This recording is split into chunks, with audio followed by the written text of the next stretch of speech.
नमस्कार बच्चों, आज हम यहाँ क्लास 12 फिजिक्स स्टार्ट करेंगे। चैप्टर फर्स्ट है आपका electric charges and field. Electric charges means विद्युत आवेश एवं क्षेत्र। इसमें हम आवेश की चर्चा करेंगे, चार्ज की बात करेंगे और उस आवेश के कारण जो विद्युत क्षेत्र होगा उसकी हम चर्चा करेंगे। तो यहाँ पे सबसे पहले हम इलेक्ट्रोमैग्नेटिज्म की बात करते हैं। Electromagnetism, electric plus magnetic. Electric means विद्युत, मैग्नेटिक मीन्स चुंबकत्व या चुंबकी। तो यहाँ पर हम विद्युत और चुंबक जब दोनों को कंबाइन करेंगे तो उसे हम एक साथ इलेक्ट्रोमैग्नेटिज्म बोलेंगे, यानी विद्युत चुंबकत्व या विद्युत चुंबकी। यहाँ पे इलेक्ट्रोमैग्नेटिज्म की दो ब्रांच हो गई है, एक आपकी इलेक्ट्रोस्टैटिक है और एक आपकी इलेक्ट्रोडायनेमिक है। यहाँ पे जो इलेक्ट्रोस्टैटिक और इलेक्ट्रोडायनेमिक की बात कर रहे हैं, ये चार्ज के रेस्ट स्टेट और चार्ज के मोशन स्टेट की हम बात कर रहे हैं। जैसा कि आपको पता है, किसी भी ऑब्जेक्ट की दो स्टेट हो सकती है, या तो वो रेस्ट स्टेट में होगा या तो वो मोशन की स्टेट में होगा। अगर कोई ऑब्जेक्ट रेस्ट की स्टेट में है तो उसकी अलग प्रॉपर्टी है, और अगर मोशन की स्टेट में है तो वहां पे अलग प्रॉपर्टी है। तो यहाँ पे हम इलेक्ट्रोस्टैटिक की बात तब करेंगे जब आपका चार्ज रेस्ट में रहेगा, चार्ज एट रेस्ट, यानी आवेश जब विराम अवस्था में रहेगा तब हम इलेक्ट्रोस्टैटिक की बात करेंगे। स्टैटिक वर्ड की मीनिंग ही है स्टेशनरी, स्थिर अवस्था, यानी इलेक्ट्रिक चार्ज जब आपकी स्थिर अवस्था में है, विराम अवस्था में है, तो ऐसी ब्रांच को हम इलेक्ट्रोस्टैटिक बोलेंगे। यानी इलेक्ट्रोस्टैटिक के अंतर्गत हम चार्ज को रेस्ट में मानकर जो भी कैलकुलेशन करेंगे, जो भी फिनोमेना करेंगे, तो इलेक्ट्रोस्टैटिक के अंतर्गत आएंगे। दूसरा, यही आवेश जब गति करेगा, जब एक पॉइंट से दूसरे पॉइंट पर मूव करेगा, मोशन करेगा, तब हम इलेक्ट्रोडायनेमिक की बात करेंगे। डायनेमिक का मतलब है मोशन स्टेट, गति की अवस्था, डायनेमिक जो गति करती रहे। तो इलेक्ट्रोडायनेमिक की बात हम कब करेंगे? जब आपका चार्ज मोशन की स्टेट में हो। चार्ज मीन्स आवेश, जब आपका आवेश गति की अवस्था में होगा तब हम वहां इलेक्ट्रोडायनेमिक की बात करेंगे।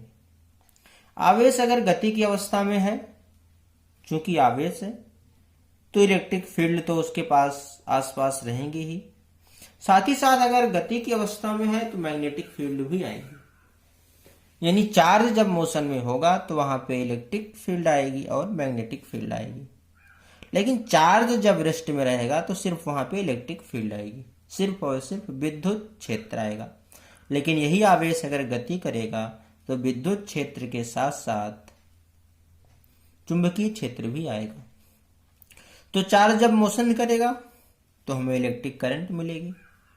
यानी चार्ज अगर कहीं भी मोशन कर रहा है, कहीं भी का मतलब कोई भी कंडक्टर है, चाहे आपका वाटर हो, चाहे कोई कंडक्टिंग रॉड हो, चाहे ह्यूमन बॉडी हो, चाहे जो ऑब्जेक्ट है, अगर वह कंडक्टर है तो आपका जो चार्ज है वो कंडक्टर में ही मूव करता है, कंडक्टर में ही मोशन करता है। और कंडक्टर की डिफिनेशन भी यही है, those material which have allowed to flow heat and electricity, यानी ऐसे पदार्थ जिनसे होकर विद्युत ऊर्जा, यानी यहाँ पे हम आवेश की बात कर रहे हैं, विद्युत ऊर्जा और ऊष्मा का प्रवाह होता है, इन्हें हम कंडक्टर कहते हैं, सुचालक कहते हैं। जितने भी मेटल्स हैं, जितनी भी धातुएं हैं, वे कंडक्टर के अंतर्गत आती हैं, वे सुचालक के अंतर्गत आती हैं। कहने का सीधा सा मतलब है कि चार्ज जब आपका मोशन में होगा तो आपको इलेक्ट्रिक करंट मिलेगी, और इलेक्ट्रिक करंट चार्ज के मोशन के अपोजिट डायरेक्शन में मिलती है, आवेश के बहने के विपरीत दिशा में मिलती है।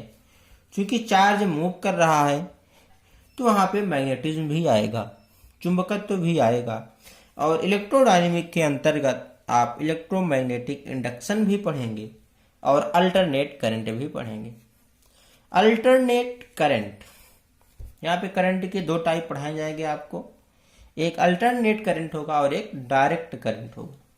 अल्टरनेट नाम इसलिए पड़ा इसका क्योंकि इसका जो एम्पलीट्यूड है वो टाइम के साथ फ्लक्चुएट कर रहा है, कभी पॉजिटिव डायरेक्शन में, कभी नेगेटिव डायरेक्शन में, कभी पॉजिटिव डायरेक्शन में, कभी नेगेटिव डायरेक्शन में। यहाँ पे हमने ग्राफ बनाया है, एम्पलीट्यूड एक बार पॉजिटिव जा रहा है, एक बार नेगेटिव जा रहा है, फिर एक बार पॉजिटिव जा रहा है, फिर एक बार नेगेटिव जा रहा है, तो ये फ्लक्चुएट कर रहा है। तो यहाँ पे जो फ्लक्चुएशन हो रहा है, इसका जो एम्पलीट्यूड है अल्टरनेट चेंज हो रहा है, इसलिए इसका नाम पड़ा AC, अल्टरनेट करंट। एक होता है डायरेक्ट करंट जिसको हम DC के नाम से जानते हैं। जो DC करंट है उसमें फ्लक्चुएशन नहीं होता है, उसका ग्राफ स्ट्रेट लाइन इस तरीके से मिलता है। तो यहाँ पे इसकी फ्रीक्वेंसी भी 0 होती है और यहाँ पे फ्लक्चुएट हो रहा है, तो इंडिया में इसकी फ्रीक्वेंसी नियरली 50 हर्ट्ज ली जाती है।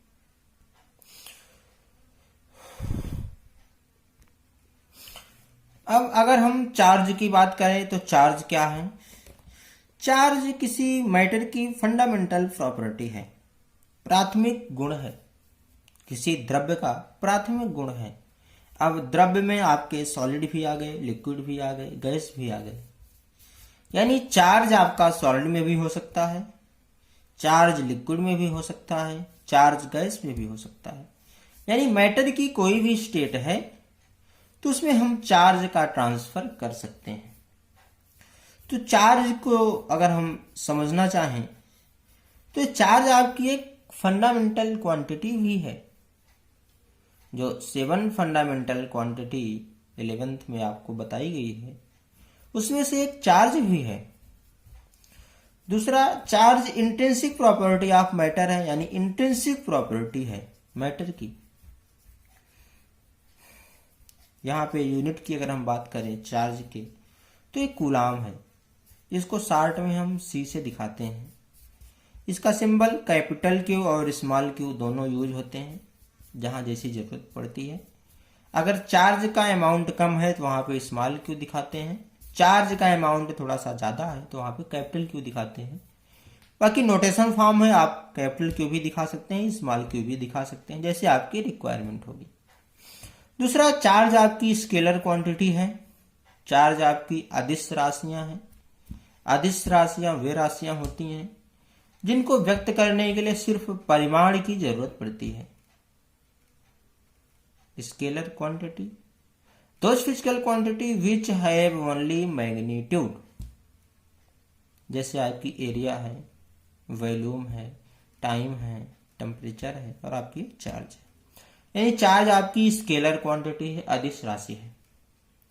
हाँ, वो अलग बात है कि आपका चार्ज एक डायरेक्शन में मूव करता है तब आपकी करंट मिलती है। देखा जाए अगर थोड़ा सा और डिटेल में अगर हम देखें तो चार्ज आपकी जो है एक न्यूमेरिकल वैल्यू की तरह बिहेव करता है। यहां पे हम चार्ज में जनरली इलेक्ट्रॉन को लेते हैं, इलेक्ट्रॉन पर नेगेटिव चार्ज होता है।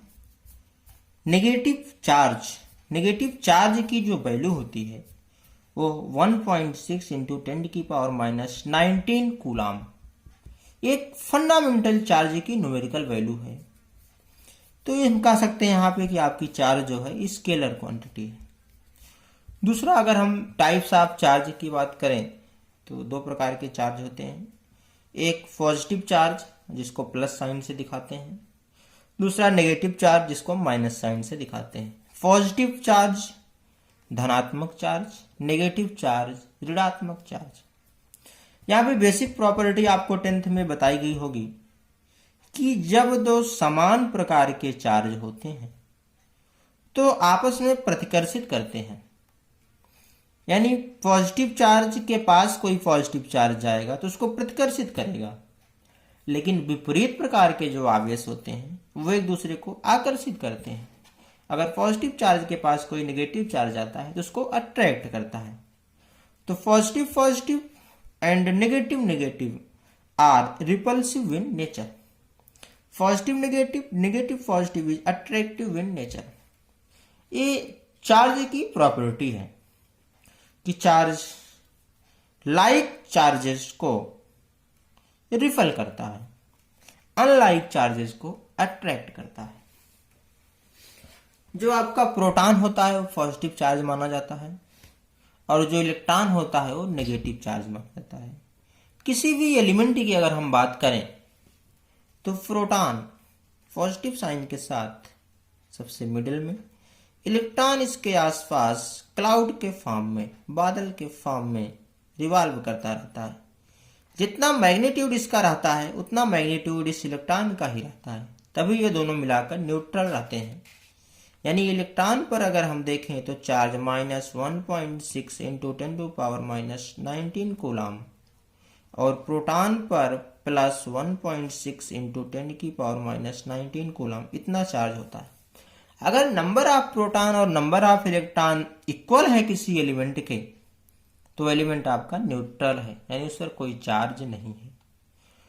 दूसरी बात, अगर हम चार्ज की बात कर रहे हैं तो किसी द्रव्यमान के ऊपर ही चार्ज आएगा, क्योंकि चार्ज में हम क्या करते हैं, इलेक्ट्रॉन का ट्रांसफर करते हैं। ये जो इलेक्ट्रॉन क्लाउड के फॉर्म में है चारों तरफ, इसी को या तो हम रिमूव करते हैं या तो ऐड करते हैं, यानी सिर्फ इलेक्ट्रॉन का ट्रांसफर होता है। तो इलेक्ट्रॉन का ट्रांसफर होता है तभी कोई ऑब्जेक्ट आपकी चार्ज होती है।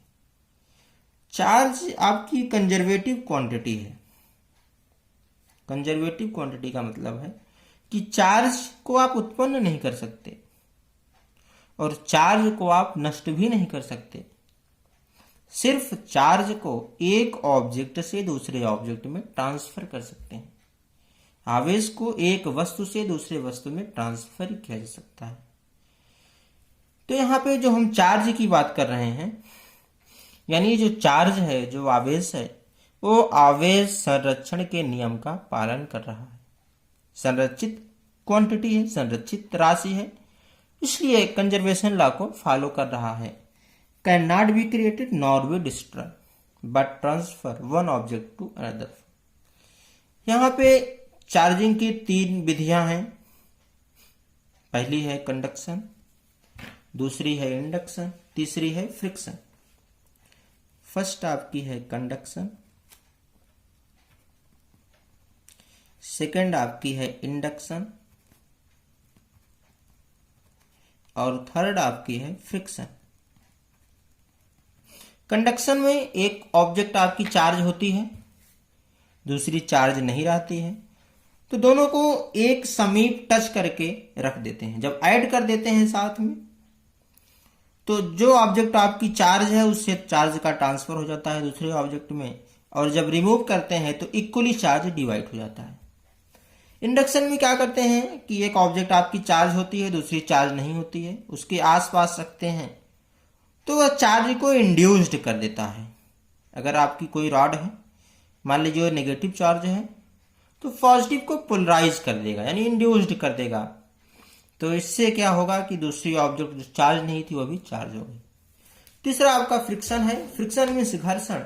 जब दो ऑब्जेक्ट को आप रब करते हैं तब इलेक्ट्रॉन का ट्रांसफर होता है, तो फ्रिक्शन भी एक मेथड है। यहाँ हम डिटेल में चर्चा अभी इसकी नहीं करेंगे क्योंकि अभी इंट्रोडक्टरी चल रहा है, इंट्रोडक्शन चल रहा है चार्ज का। इसकी हम आगे डिटेल में चर्चा करेंगे, कंडक्शन की, इंडक्शन की और फ्रिक्शन की। लेकिन समझने के लिए आप फ्रिक्शन को ऐसे समझ सकते हैं, एक कॉम्ब का एक्सपेरिमेंट आपने किया बचपन में, जिसमें कंघी को आपने ड्राई हेयर पर फ्रिक्शन कराया, उसके बाद कागज के छोटे छोटे टुकड़ों को अट्रैक्ट करा।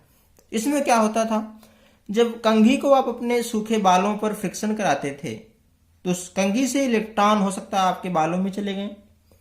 जब इलेक्ट्रॉन रिमूव हो गया उस कंघी से तो आपका जो कंघी है वो पॉजिटिव चार्ज हो गया, और हो सकता है कागज का टुकड़ा ऑलरेडी नेगेटिव है, तो जब उसके समीप आप लाते थे तो अनलाइक चार्ज हो गया। जब अनलाइक चार्ज हो गया तो ये अट्रैक्शन की प्रॉपर्टी को शो कर रहा है, यानी एक दूसरे से आकर्षित कर रहा है। जब तक आप घर्षण नहीं कराते थे तब तक वह कागज के टुकड़ों को आकर्षित नहीं कर रहा था। घर्षण कराने से क्या हुआ, फ्रिक्शन कराने से, घर्षण कराने से इलेक्ट्रॉन का ट्रांसफर हो गया। इलेक्ट्रॉन के ट्रांसफर होने से आपकी जो कंघी थी वो आवेशित हो गई, चार्ज्ड हो गई। तो हम कह सकते हैं कि जब आपके पास द्रव्यमान होगा तभी आप चार्ज की बात करेंगे, क्योंकि किसी द्रव्यमान के ऊपर चार्ज या तो पॉजिटिव भी हो सकता है या तो नेगेटिव हो सकता है। अगर कोई चार्ज नहीं है तो कहेंगे हम उस द्रव्यमान पर जीरो चार्ज है। यानी चार्ज की बात आप कब करेंगे? जब आप पहले द्रव्यमान की बात करेंगे। यानी पहले आप द्रव्यमान की बात करेंगे, उसके बाद चार्ज की बात करेंगे। कहने का मतलब, अगर आपके पास द्रव्यमान नहीं है तब आप चार्ज की बात नहीं करेंगे।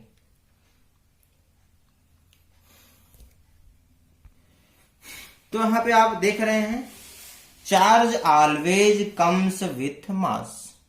यानी आपके पास द्रव्यमान होगा तभी आप चार्ज की बात करेंगे।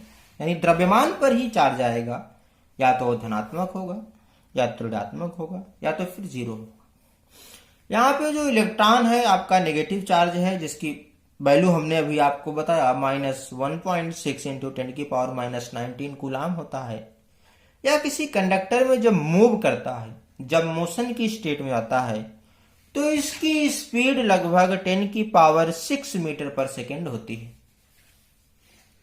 यहाँ पे हमने चार्ज और मास को कंपेयर किया है, दोनों में कंपेरिजन किया है। एक तरफ हमने चार्ज लिखा है, दूसरी तरफ मास लिखा है। तो चार्ज आपका पॉजिटिव भी हो सकता है, नेगेटिव भी हो सकता है, लेकिन मास आपका ऑलवेज पॉजिटिव ही होगा। दूसरा, आपका जो चार्ज है वो वेलोसिटी का इंडिपेंडेंट है, यानी वेलोसिटी के साथ चार्ज के अमाउंट में कोई परिवर्तन नहीं आता। आपका जो इलेक्ट्रॉन का चार्ज है वो फिक्स रहता है, उसकी वैल्यू चेंज नहीं होती है। लेकिन द्रव्यमान आपका जो m है, मास है, इसकी वैल्यू वेलोसिटी के साथ चेंज हो जाती है।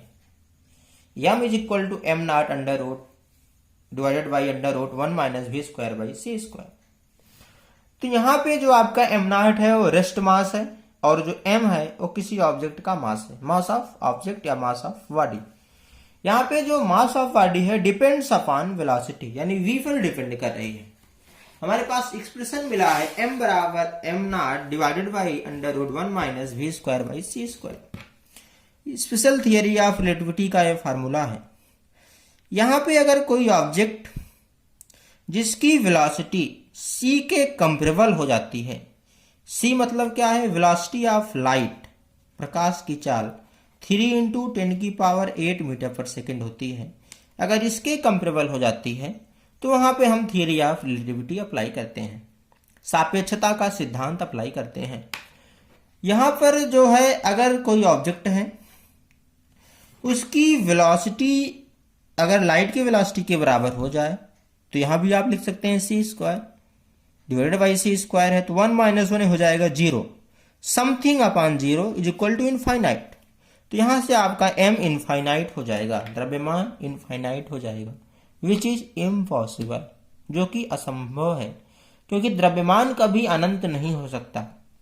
क्यों नहीं हो सकता? क्योंकि द्रव्यमान एक संरक्षित राशि है, मास एक कंजर्वेटिव क्वांटिटी है।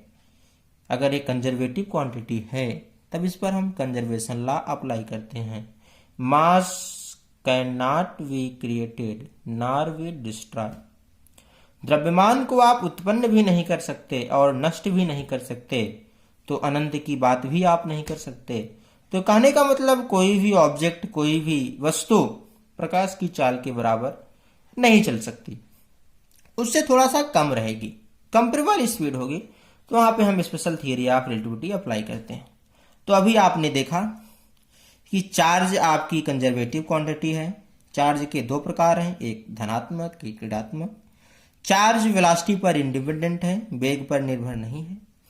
या दूसरी तरफ आपने देखा कि द्रव्यमान आपका पॉजिटिव है और द्रव्यमान वेलोसिटी पर डिपेंड करता है। उसका एक्सप्रेशन है m बराबर m not divided by under root 1 - v square by c square. m not आपका रेस्ट मास है। रेस्ट मास क्या है? जब वह वस्तु विराम की अवस्था में है तब उसका द्रव्यमान m नॉट है। जब वह c के कंपेरेबल चल रहा है तब उसका द्रव्यमान m है। दूसरी बात, चार्ज एक एनर्जी कैरियर की तरह बिहेव करता है और चार्ज किसी ऑब्जेक्ट में दो तरीके से रह सकता है। एक फ्री चार्ज, दूसरा bound charge. Free charge always in on conducting body, conducting body पर फ्री चार्ज होगा, यानी सुचालक वस्तु पर फ्री चार्ज होगा। और कंडक्टिंग बॉडी का जो चार्ज होता है उसके सरफेस पर रहता है, रिसाइड्स ऑन सरफेस, सरफेस पर रहता है। लेकिन नॉन कंडक्टिंग बॉडी अगर कोई है तो उसमें बाउंड चार्ज होता है। यहाँ पे हम वॉल्यूम चार्ज डेंसिटी निकालते हैं नॉन कंडक्टिंग ऑब्जेक्ट के लिए, यानी जो आपके सुचालक हैं, जो आपके कंडक्टर हैं, उसमें आवेश उसके सतह पर रहता है, सुचालक के आवेश के सतह पर रहता है। इसलिए जो तार यहाँ बिजली के खंभों में लगाए जाते हैं वो पतले पतले तारों का एक बंच होता है, एक मोटा तार नहीं लगाते, पतले पतले तार, जिससे कि आपके जो चार्ज हैं वो अधिक से अधिक सरफेस को ऑब्टेन कर सकें। दूसरी बात, यहाँ पे जो चार्ज है वो क्वांटाइजेशन रूल को फॉलो करता है, यानी क्वांटाइज्ड होता है। Q बराबर प्लस माइनस एन ई, जहां पे n आपका क्या है 1 2 3 4 5 नेचुरल नंबर। Q बराबर प्लस माइनस एन ई ही जो है क्वांटाइजेशन कहलाता है। माइनस अगर लगा है तो इलेक्ट्रॉन की बात हम कर रहे हैं, और अगर प्लस लगा है तो हम प्रोटॉन की बात कर रहे हैं, क्योंकि जितना इलेक्ट्रॉन पर चार्ज होता है उसी का अपोजिट प्रोटॉन पर चार्ज होता है। तो क्वांटाइजेशन क्या कहता है? The smallest charge that can exist independently is charge on one electron, यानी एक इलेक्ट्रॉन का जो फंडामेंटल चार्ज है, जिसकी वैल्यू हमें पता है 1.6 इंटू 10⁻⁻19 कूलम, इसी का इंटीग्रल मल्टीपल, यानी 1e 2e 3e 4e, इस तरीके से आपका चार्ज पाया जाएगा। 2/3e नहीं पाया जाएगा, 4/3e नहीं पाया जाएगा, यानी जो पाया जाएगा एक इंटीग्रल मल्टीपल में पाया जाएगा, होल नंबर में पाया जाएगा, जिसे हम क्वांटाइजेशन कहते हैं, या क्वांटीकरण भी इसको हम कहते हैं। यहाँ हम कंडक्टिंग बॉडी की बात कर रहे हैं। अगर आपकी कंडक्टिंग बॉडी एक रॉड की तरह है तो आप वहां पे लाइन चार्ज आप निकालेंगे, जो कि लीनियर चार्ज डेंसिटी कहलाएगी। Lambda is equal to Q by length. Q माने चार्ज, जो चार्ज उसके सरफेस पर है और उस रॉड की लेंथ कितनी है, तब वहां पे आप लीनियर चार्ज डेंसिटी निकालेंगे। अगर पॉइंट चार्ज है, कोई स्फीयर की बात कर रहे हैं, चूंकि कंडक्टिंग है इसलिए चार्ज इसके सरफेस पर डिस्ट्रीब्यूट है, तो यहाँ पे हम सरफेस चार्ज डेंसिटी डेल्टा निकालेंगे, जो कि होता है क्यू बाई एरिया। तीसरा है, अगर आपके पास नॉन कंडक्टिंग बॉडी है तो आप वहां पे वॉल्यूम चार्ज डेंसिटी निकालेंगे, जो कि सिग्मा इज इक्वल टू होता है Q by volume. Volume charge density आप नॉन कंडक्टिंग ऑब्जेक्ट के लिए ही निकालेंगे।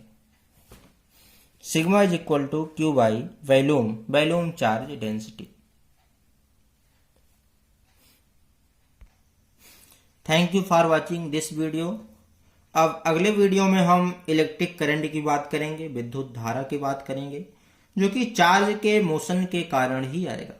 चार्ज जब आपके मोशन की स्टेट में होगी तब हमें इलेक्ट्रिक करंट मिलेगी, जो कि अपोजिट डायरेक्शन में मिलती है। आवेश के प्रवाह होने के विपरीत दिशा में हमें विद्युत धारा